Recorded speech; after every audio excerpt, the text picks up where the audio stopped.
네, 안녕하세요. 민쌤입니다. 오랜만에 영상 업로드를 하게 되었는데 우선 지난 사업계획서 영상 너무 잘 봐주셔서 감사드립니다. 앞으로 더 좋은 사업계획서 영상으로 찾아오도록 할게요. 자, 그리고 오늘 콘텐츠는 바로 취업이 안 되는 진짜 이유. 그 진짜 이유는 무엇일까? 여러분들도 많이 궁금하셨을 텐데 제가 크게 두 가지 측면에서 제 의견을 한번 말씀드려 보도록 하겠습니다. 자, 먼저 첫 번째, 외부 요인 탓을 한번 해봅시다. 자, 우선 사회적 측면으로 바라볼 건데요. 그래서 요즘 취준생분들이 이렇게 생각할 거. 뭐 부모님 세대 때는 대기업 가면 다 취업했는데 난 왜 이렇게 안 되지? 나는 정말 열심히 살았는데 이 세상이 문제인 것 같아. 근데 솔직히 말해서 이게 어느 정도 맞는 말이에요. 왜 그런가 하면 우선 우리 여러분 같이 과거로 돌아가서 다들 사회 시간에 배웠겠지만 우리나라는 한강의 기적이라고 불릴 만큼 급성장한 나라예요. 이제 그 성장의 흐름에 맞춰서 그에 맞는 작업자분들이 당연히 필요했겠죠. 뭐 도시도 건설해야 되고 건축물도 쌓아야 되고 그래서 그 시대의 인재상들은 이제 어떤 특별한 비범함이라던가 그 창의력 이런 것들을 요구한 게 아니라 그냥 팔로워십이 뛰어난 분들이 좀 더 인재상에 맞았겠죠? 왜?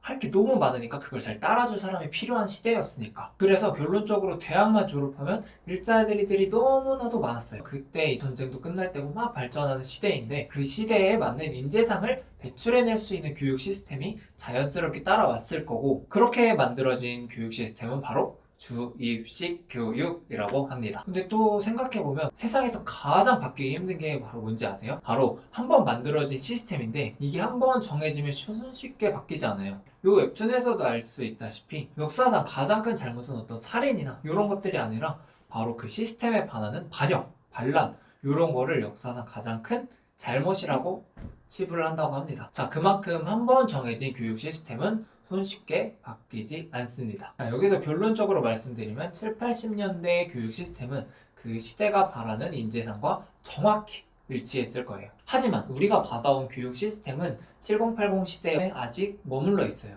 지금 시대가 바라는 인재상과 일치하지가 않습니다. 자, 그리고 두 번째 측면. 이제 외부 탓을 했으면 한번 내부 탓도 한번 해봐야겠죠?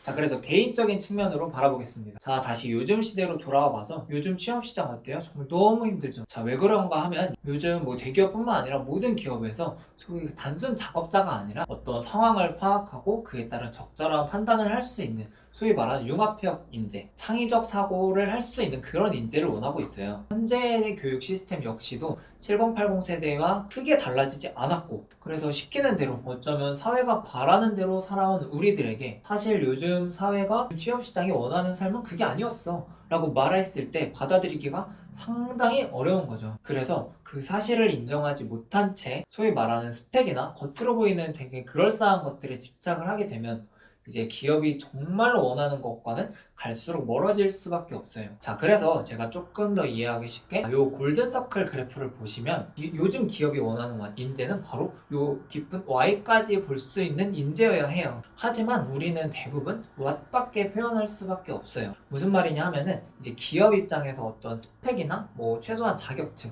이런 것들은 지원자가 너무 많기 때문에 그분들을 선별하기 위한 최소한의 장치라고 보시면 돼요. 그래서 이 최소한의 기준을 넘는 지원자들은 사실 이때부터 진짜 시작인데 예를 들어 토익이 800점 이상이면 되는데 그 800점을 990점으로 만들기 위해 엄청 노력한다거나 이것은 제가 봤을 때 조금 잘못된 노력이 아닐까 싶어요. 자, 그래서 사실 이 최소한의 기준을 통과한 분들에게는 더 이상의 스펙은 무의미하고 어떤 가치관을 가지고 있는지, 평소에 어떻게 생각하는지, 문제 해결 능력은 어떻게 되는지 바로 이런 것들을 판단할 수밖에 없어요. 그리고 현재 제가 알고 있는 취업시장은 상당히 장기전이거든요. 자, 먼저 1차 서류 통과해야 되죠. 인적성 해야 되고 그 다음 1차 면접, 2차 면접, 임원 면접까지 상당히 장기 레이스예요.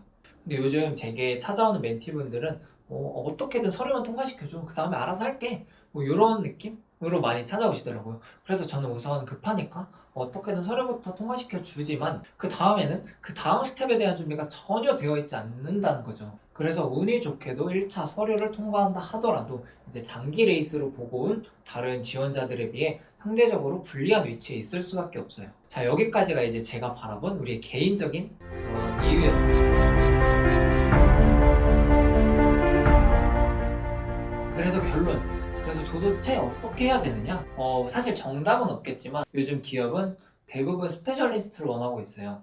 여기서 말하는 스페셜리스트는 어떤 특정 분야에 엄청난 딥한 지식을 갖고 있는 사람이 아니라 지원하는 나의 분야에 어떤 특별한 사유, 특별한 스토리를 가지고 있는 그런 분들을 원한다는 뜻이에요. 자, 그래서 이 스페셜함을 갖추기 위해서는 단순히 지원 공고가 올라왔을 때 원서를 넣는 그런 것들이 아니라 오래전부터 이 특정 분야에 관심을 가져왔고, 그리고 그 관심을 가져왔다는 거에 대한 충분한 근거가 뒷받침돼야 되고, 또 나만의 스토리를 어필할 수 있어야 돼요. 그래서 제가 추천드리는 가장 좋은 방법은 이제 막상 4학년이 돼서 취업 준비를 하지 말고 한 2, 3학년 때부터 다양한 활동, 다양한 공모전 이런 것들을 해 나가면서 진정으로 내가 좋아하는 것들은 무엇인지, 어떤 기업, 어떤 분야에 내가 취업했을 때 조금 더 빛날 수 있을지 이런 것들을 미리미리 생각해 보셔야 돼요. 그래서 무작정 겉에 둘러싸이는 어떤 자격증, 스펙 이런 수치들에 얽매여 있으면 1단계는 통과할 수 있지만 그 다음 단계, 그 다음 스텝을 밟아 나가기엔